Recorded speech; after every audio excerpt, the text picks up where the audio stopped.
श्री दुर्गाय नमः। श्रीमद् देवी भागवत महापुराण द्वितीय स्कंद एकादश अध्याय।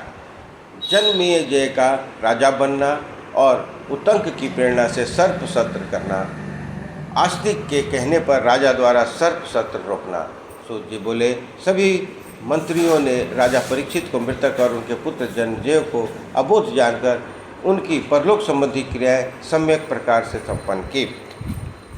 शरीर दग्ध हो जाने से भस्मीभूत हुए राजा को उन मंत्रियों ने गंगा के किनारे अगरू से बनाई गई चिता पर रखा। अकाल मृत्यु से प्राप्त राजा परीक्षित को और वो दैहिक क्रिया करके राजा के पुरोहितों द्वारा वैदिक मंत्रों द्वारा विधिवत संपन्न की गई। मंत्रियों ने ब्राह्मणों को गाय, सुवर्ण, अनेक प्रकार के अन्न, नाना प्रकार के वस्त्र यथोचित रूप में दान दिए थे। तत्पश्चात मंत्रियों ने प्रजाओं के प्रति प्रीति संवर्धन करने वाले राजपुत्र जन्मेजय को शुभ मुहूर्त में सुंदर राज सिंहासन पर आसीन कर दिया। पूर्ववासी और जनपदवासी प्रजाओं ने राज लक्षणों से संपन्न जन्मेजय नामक उस बालक को अपने राजा के रूप में स्वीकार किया। राजकुमार की धात्री ने उन्हें सब प्रकार के रजोचित गुणों की शिक्षा दी। इस प्रकार दिन प्रतिदिन वृद्धि को प्राप्त होते हुए वे महान बुद्धिमान हो गए। उनकी 11 वर्ष की अवस्था होने पर कुल पुरोहित ने उन्हें यथोचित शिक्षा प्रदान की और उन्हें सम्यक रूप से ग्रहण किया। इस प्रकार द्रोणाचार्य ने अर्जुन को और भार्गव परशुराम ने कर्ण को धनुर्विद्या में प्रशिक्षित किया। उसी प्रकार कृपाचार्य ने जन्मेजय को भली भांति परिष्कृत धनुर्विद्या प्रदान की। इस प्रकार संपूर्ण विद्या प्राप्त करके वे जन्मेजय वेद और धनुर्वेद में पूर्ण पारंगत, बलशाली, अपराजय तथा परमार्थ वेदा हो गए। वे धर्मशास्त्र के अर्थों का विवेचन करने में कुशल, सत्यनिष्ठ, इंद्रियजीत और धर्मात्मा थे। उन्होंने पूर्व में धर्मपुत्र राजा युधिष्ठिर की भांति राज्य शासन किया। उनके द्वारा सुवर्णवर्मा नाम वाले काशीपति राजा ने शुभ गुणों वाली अपनी कन्या वपुष्ट माँ का पाणी ग्रहण जन्मेजय के साथ संपन्न किया। जिस प्रकार प्राचीन काल में काशीराज की पुत्री को पाकर विचित्रवीर और सुभद्रा को पाकर अर्जुन अत्यंत आह्लादित हुए थे, उसी प्रकार उस श्याम नयनों वाली को अपने कांता के रूप में पाकर जन्मेजय अति प्रसन्न हुए। कमल पत्र के समान नेत्र वाली उस वपुष्ट माँ के साथ वनों और उपवन में राजा जन्मेजय उसी प्रकार विहार करने लगे जिस प्रकार इंद्राणी के साथ इंद्र उनके द्वारा सुखपूर्वक रक्षित प्रजा अति संतुष्ट थी। जन्मेजय के कार्यकुशल सभी मंत्री समस्त कार्यों का सम्यक प्रकार से करते थे। इसी प्रकार तक्षक के द्वारा पीड़ित उत्तक नामक मुनि का हस्तिनापुर में आगमन हुआ। इस सर्प की शत्रुता का बदला कौन ले सकता है, ऐसा सोचते हुए वे परीक्षित पुत्र जन्मेजय से यह कार्य करने वाला समझकर उनके पास आए और बोले, हे भूपवर, आपको यह ज्ञान नहीं है कि इस समय यह क्या करणीय है और क्या अकरणीय है। आप इस समय का करने योग्य कार्य कर रहे हैं, न करने योग्य कार्य कर रहे हैं, अकरने योग्य कार्य नहीं कर रहे हैं। आप आपस दृश्य, रोषहीन, पुरुषार्थ रहित, वैर भाव से ज्ञान से शून्य, प्रतिकार आदि उपायों को न जानने वाले और बालक के समान स्वभाव वाले राजा से अब मैं क्या कहूँ। जन्मेजय बोले, मैंने किस शत्रु को नहीं जाना और किसका प्रतिकार नहीं किया। हे महाभाग, आप मुझे यह बताएं जिससे मैं उसे संपन्न कर सकूं। उतंक बोले, हे राजन, आपके पिता परीक्षित दुष्टात्मा तक्ष नाग द्वारा मार दिए गए थे। आप मंत्रियों को बुलाकर अपने पिता की मृत्यु के विषय में पूछिए। सूत जी बोले, उतंक का वचन सुनकर राजा ने मंत्री प्रवरों से पूछा। तब उन्होंने बताया कि ब्राह्मण द्वारा शापित होने के कारण एक सर्प ने उन्हें डस लिया था और वे मर गए थे। जन्मेजय बोले, मेरे पिता राजा परीक्षित की मृत्यु का कारण तो मुनि द्वारा प्रदत्त शाप था। हे मुनि श्रेष्ठ, मुझे यह बताइए, इसमें तक्षक का क्या दोष था। उतंक बोले, तक्षक ने कश्यप नामक ब्राह्मण को धन देकर आपके पिता तक पहुँचने से रोक दिया था। हे राजन, आपके पिता का हंता वह तक्षक क्या आपका शत्रु नहीं है। हे भूप, प्राचीन काल में मुनि रुरु की भार्या को सर्प ने डस लिया था, वह मर गई थी, वह अविवाहिता थी। मुनि रुरु ने अपनी प्रिया को पुनः जीवित कर दिया और उन्हें वहीं पर अत्यंत भीषण प्रतिज्ञा की कि मैं जिस किसी भी सर्प को देखूंगा उसे तत्काल आयुध से मार डालूंगा।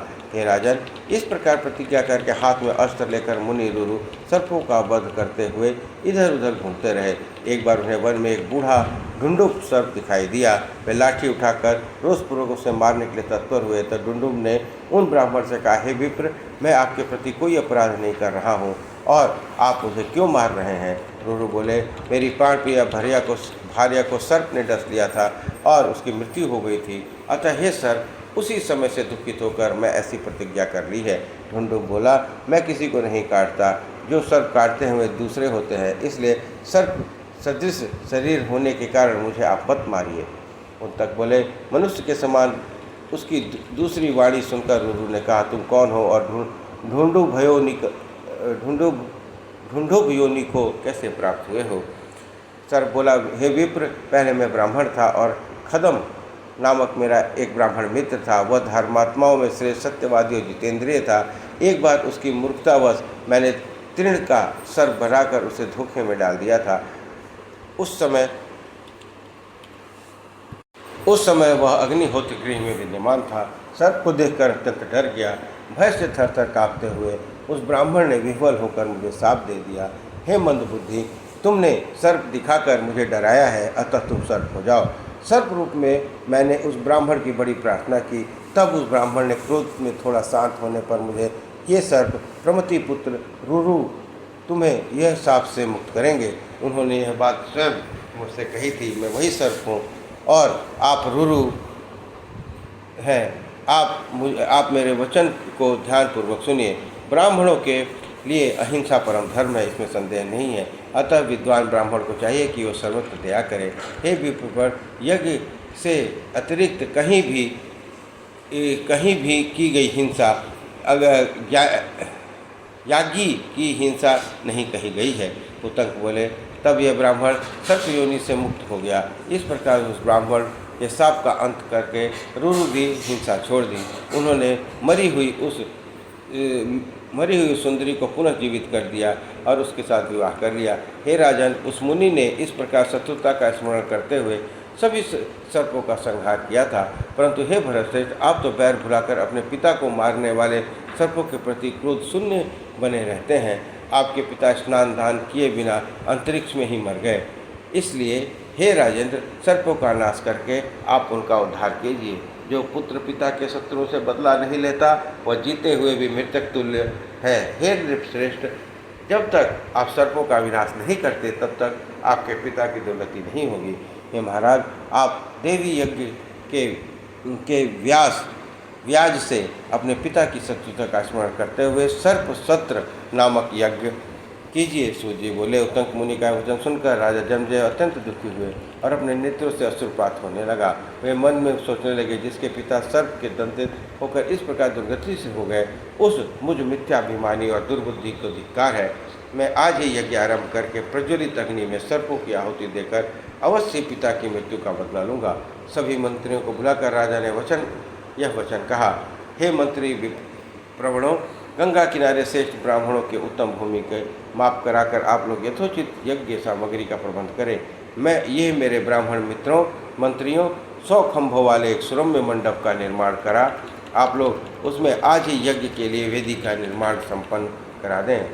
इस यज्ञ में अंग रूप में विस्तार पूर्वक सर्प सत्र भी करना है।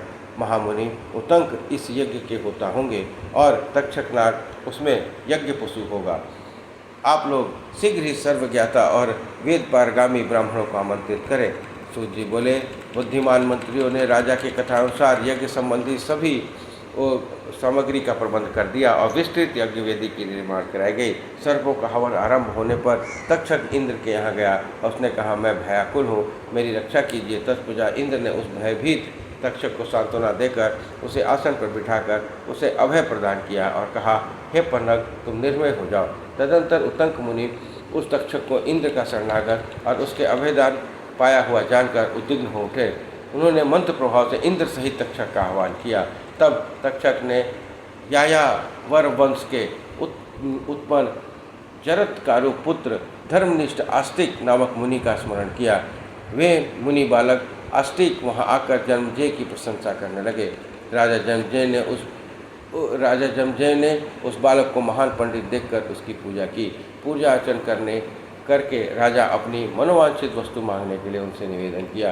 तब आस्तिक ने याचना की, हे महाभाग, इस सब को समाप्त कर दिया जाए। इसमें सत्य वचन में आबद्ध राजा से बार बार ऐसी प्रार्थना की। तत्पश्चात मुनि के वंशानुसार राजा ने सर्पों का हवन बंद कर दिया और फिर वैशंपायन ऋषि ने उन्हें विस्तारपूर्वक महाभारत की कथा सुनाई। उस कथा को सुनकर भी राजा को विशेष शांति नहीं हुई। तब राजा ने व्यास जी से पूछा, मुझे किस प्रकार शांति मिलेगी?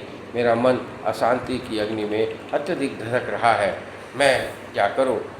मुझको बताइए। उस मंद भाग्य के पिता और अर्जुन पौत्र परीक्षित अकाल मृत्यु को प्राप्त हुए हैं। हे महाभाग, युद्ध में होने वाली मृत्यु ही क्षत्रियों के लिए श्रेष्ठ होती है। हे व्यास जी, रण में अथवा घर में विधि पूर्वक होने वाली मृत्यु ही अच्छी मानी गई है, किंतु मेरे पिता का वैसा मरण नहीं हुआ है।